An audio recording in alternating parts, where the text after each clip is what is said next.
Rome did not fall because barbarians invaded.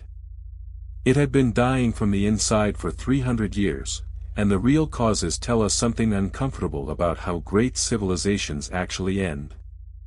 As you consider the fall of Rome, you might ask, what role did the Roman aqueducts, completed in 144 AD, play in the decline of the empire, given that they brought water from lead-lined pipes to the heart of the city, potentially affecting the cognitive function of its inhabitants, including the Roman Emperor Marcus Aurelius, who ruled from 161 to 180 AD and was known for his philosophical writings.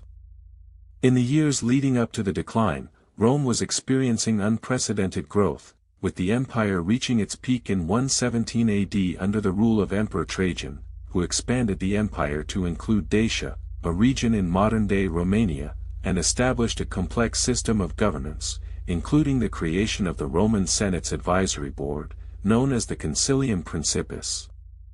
The Roman economy was booming, with trade routes stretching from Britain to Egypt, and the Pax Romana, a period of relative peace, allowing for the construction of over 250,000 miles of roads, including the famous Appian Way, built in 312 BC. You might wonder, how did the Roman system of governance, which included the office of the Praetorian Prefect, established in 2 BC, contribute to the overall stability of the empire, given that it was responsible for maintaining law and order in the city of Rome? As the Roman Empire expanded, it became increasingly reliant on slave labor, with estimates suggesting that between 15% and 20% of the population were slaves, including the famous slave and philosopher, Epictetus, who was born into slavery around 55 AD. The main events that led to the decline of Rome began to unfold in the 2nd century AD, with the Antonine Plague, which occurred from 165 to 180 AD, killing an estimated 5 million people, including Emperor Lucius Verus, who died in 169 AD, and was succeeded by Emperor Marcus Aurelius, who ruled Rome with wisdom and justice, but was unable to stem the tide of decline.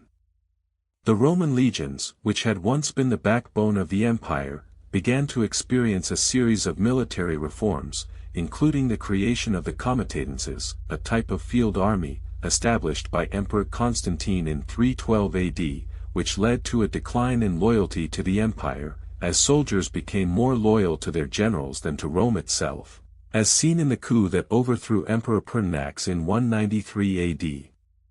You might ask, how did the Roman Empire's extensive trade networks, which included the famous Roman merchant, Marcus Tullius, who traded with the Indian subcontinent, contribute to the spread of diseases, such as the Antonine Plague, which weakened the empire's population? The economic collapse of Rome was further exacerbated by the over-reliance on slave labor, which led to a decline in innovation and technological advancements, as seen in the lack of significant improvements to the Roman water wheel, which was first introduced in the 3rd century BC.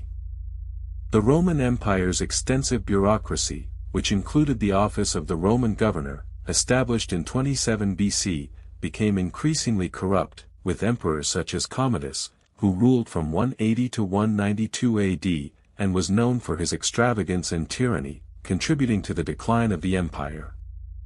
The period from 235 to 284 AD saw 26 emperors come and go, including the famous Emperor Decius, who ruled from 249 to 251 AD, and was the first emperor to be killed in battle against the barbarian tribes, leading to a period of instability and chaos, as seen in the civil war that followed the death of Emperor Gallienus in 268 AD. The aftermath of the decline of Rome saw a significant shift in the balance of power in Europe, with the rise of the barbarian tribes, including the Visigoths, who sacked Rome in 410 AD, and the Vandals, who established a kingdom in North Africa, which lasted from 439 to 534 AD.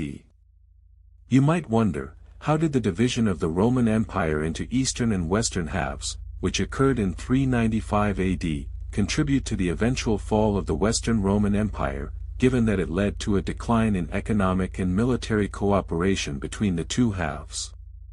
The legacy of Rome can be seen in the modern-day city of Rome, which still boasts many of the architectural achievements of the ancient Romans, including the Colosseum, built in 80 AD, and the Pantheon, built in 126 AD.